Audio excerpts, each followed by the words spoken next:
오늘 또 그대의 최고의 날입니다. 임은미 선교사 묵상입니다. 2026년 3월 17일 화요일 최고의 날. 값지게 여겨지는 나의 기도. 요한계시록 5장. 나는 세상에 그 어느 만남도 우연한 만남은 없다고 생각한다. 한 사람 한 사람을 만날 때 하나님께서 그 사람을 만나게 하신 목적이 있다고 믿는다. 그 목적은 무엇보다도 그 사람이 하나님께 더 가까이 갈 수 있도록 믿음의 진보가 있게 하거나 그 사람으로 하여금 하나님이 그를 사랑하신다는 것을 알게 하는 것이라고 생각한다. 믿음과 소망과 사랑의 통로가 되게 하시거나 그 사람이 하나님을 아직 모른다면 나를 통하여 단 한 번이라도 하나님의 사랑에 대한 이야기를 들을 수 있도록 하나님께서 그 만남을 허락하신다고 나는 생각한다.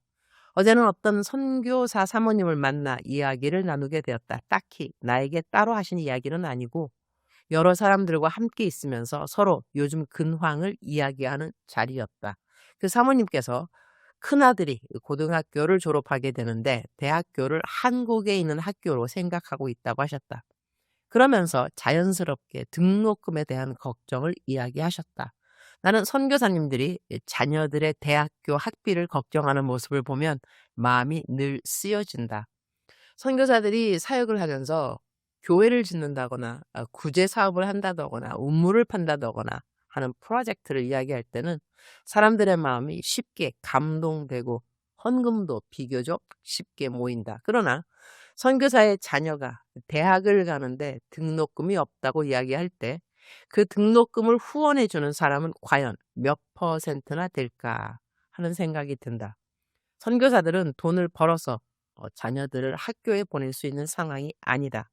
대부분 파송 선교사로서 파송 교회에서 받는 한 달 생활비가 전부이다. 물론 개인 후원자들이 있어 선교 헌금을 보내주시는 경우도 있다. 그러나 그렇게 개인 후원자가 많은 선교사들은 얼마나 될까?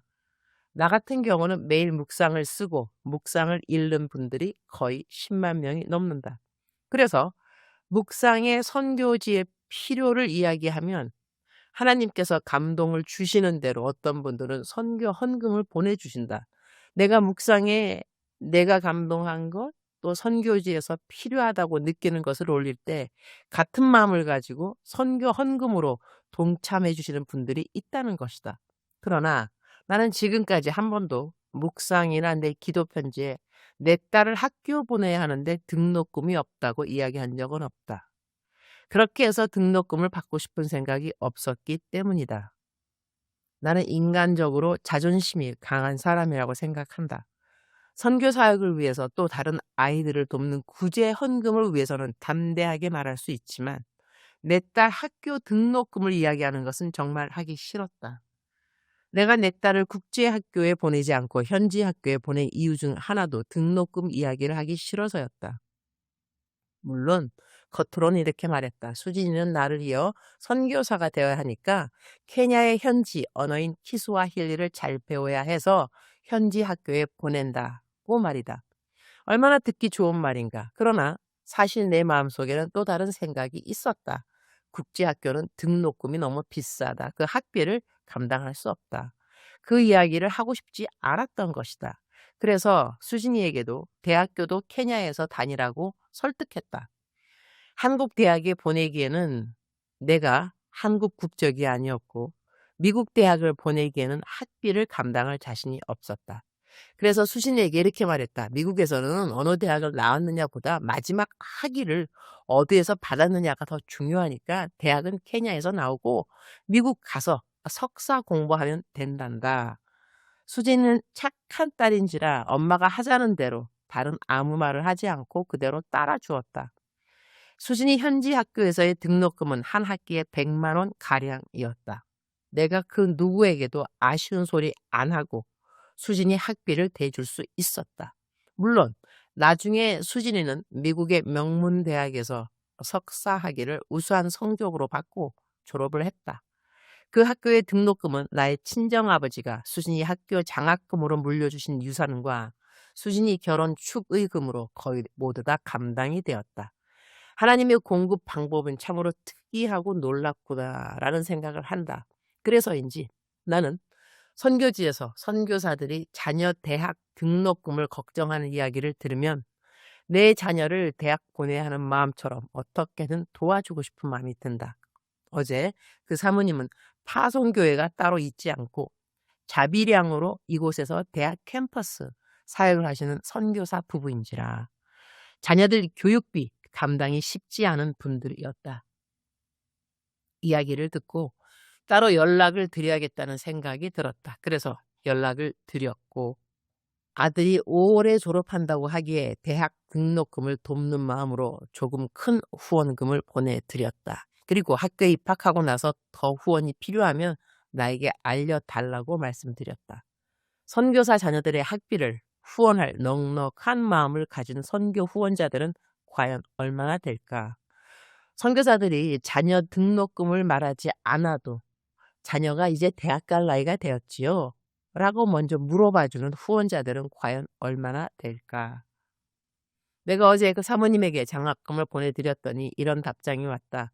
진짜 제 서러움을 풀어주시려고 하나님이 작정하셨나 봅니다.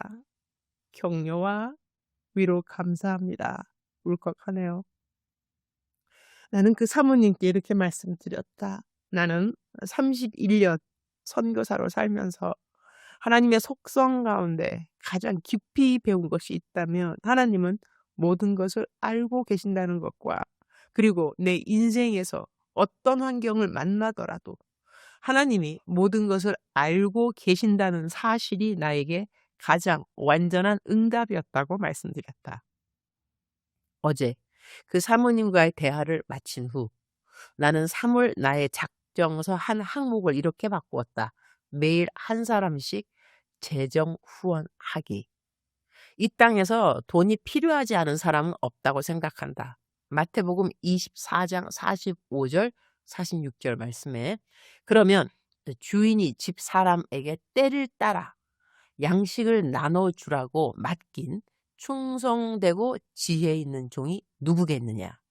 주인이 돌아와서 볼 때 그 종이 그렇게 하고 있으면 그 종이 복이 있다. 이 말씀이 내가 올해 2026년에 받은 하나님의 명령의 말씀이다. 그래서 때를 따라 어떤 양식을 어떤 하나님의 사람들에게 나눠주어야 하는지를 기도하며 분별하고 그때그때 순종하려고 한다.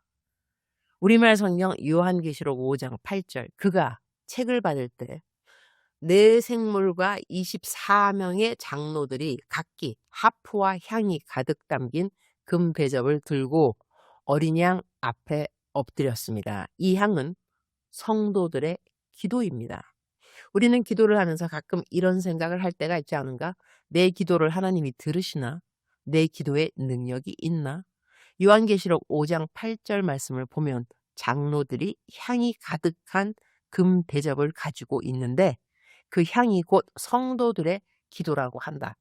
우리의 기도가 하나님 앞에서는 향이라는 것이다. 구약 성막에서 제사장이 향을 피우면 향기가 위로 올라갔다. 그 향은 하나님께 드리는 예배의 한 부분이었다. 그런데 하나님은 우리의 기도를 바로 그 향에 비유하신다. 기도는 공기 중에 흩어지는 말이 아니다. 사람에게 하는 말처럼 금방 사라지는 것도 아니다. 성경은 성도의 기도가 금 대접에 담긴 향이라고 말한다. 하나님 앞에 모아져 있고 하나님께서 받으시는 향기라는 것이다. 우리가 드리는 기도 가운데는 눈물로 드리는 기도도 있고 응답이 없는 것처럼 느껴지는 기도도 있고 오랫동안 계속되는 기도도 있다. 그러나 요한계시록을 보면 그 기도들이 사라지는 것이 아니라 하나님 앞에 향으로 담겨 있다고 말씀한다. 사람들은 기도를 작게 보기도 한다. 기도해도 무슨 일이 일어나는지 잘 모르겠다고 말하기도 한다. 그러나 하나님은 그렇게 보지 않으신다. 하나님은 성도의 기도를 향이라고 하신다. 향은 하나님께 올라간다. 그리고 그 향기는 하나님 앞에 머문다. 그래서 기도는 헛되지 않다. 기도는 사라지지 않는다. 기도는 하나님 앞에 남는다.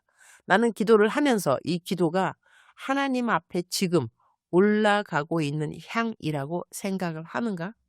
그냥 올라가는 향도 아니고 오늘 묵상 구절 말씀에는 이 향이 금대접에 담겨 있다고 한다.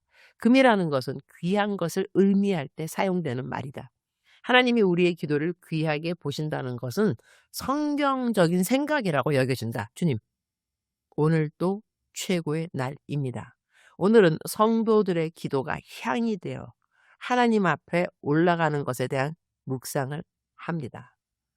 말세 지마를 살고 있는 성도들이 어떻게 살아야 할까를 요한계시록을 묵상하면서 특별히 살펴보고자 합니다. 기도를 더욱 중요하게 여기고 소중히 여겨야겠구나 하는 생각을 하게 됩니다.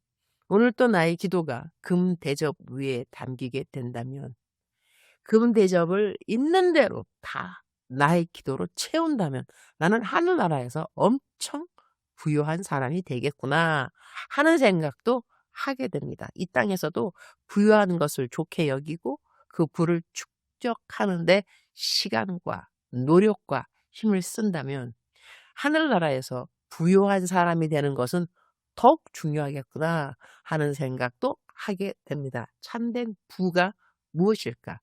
금대접에 담기는 기도를 풍성하게 하는 오늘 하루가 되고 매일이 되기를 소망합니다. 주님 오실 날에 주님을 가장 반갑게 만날 사람들은 바로 주님의 재림을 누구보다 사모하고 이 땅에 하늘나라가 임하기를 기도하는 사람들이겠죠. 성도의 기도를 귀히 보시고 금대접에 우리들의 기도를 담아주신 하나님 감사합니다. 오늘도 세상의 부와 명예와 존귀함을 추구하는 사람이기보다 하나님이 귀히 여기시는 일들에 나의 마음과 생각과 내가 가진 모든 것을 투자할 수 있기를 기도합니다. 주님 사랑합니다. 주님 감사합니다. 오늘 또 우리 주님 저를 보시면서 하루 종일 기쁨을 넘어서 감동을 받으시면 참 좋겠습니다. 외우면 좋은 말씀 요한계시록 5장 8절 그가 책을 받을 때 내 생물과 24명의 장로들이 각기 하포와 향이 가득 담긴 금 대접을 들고 어린 양 앞에 엎드렸습니다. 이 향은 성도들의 기도입니다. 작정서 점수 100점. 사랑하는 그대여, 사랑하는 그대여 출석 부르고 있습니다. 대답하셨나요? 사랑하는 나의 딸, 사랑하는 나의 아들, 기도하거라. 기도하거라. 기도하거라. 이유를 묻지 말고 기도할 줄 알아야 하는 것이다. 기도는 호흡이라. 너 호흡할 때 이유를 묻고 호흡하느냐? 호흡하지 않으면 죽으니까 호흡하는 거 아니겠느냐? 사랑하는 나의 아들, 사랑하는 나의 딸. 기도 없는 성도의 생활 무엇이라고 생각하느냐? 살아있는 삶이라고 너는 생각하느냐? 기도하지 않는 성도 구원받았다고 절대로 생각하면 안 된다는 것을 너는 알아야 할 것이니라. 사랑하는 그대여 사랑합니다. 사랑하는 그대여 축복합니다. 오늘도 기도로 하나님께 아름다운 향기를 올려드리는 그대가 되기를 축복합니다. 오늘 또 그대의 최고의 날입니다.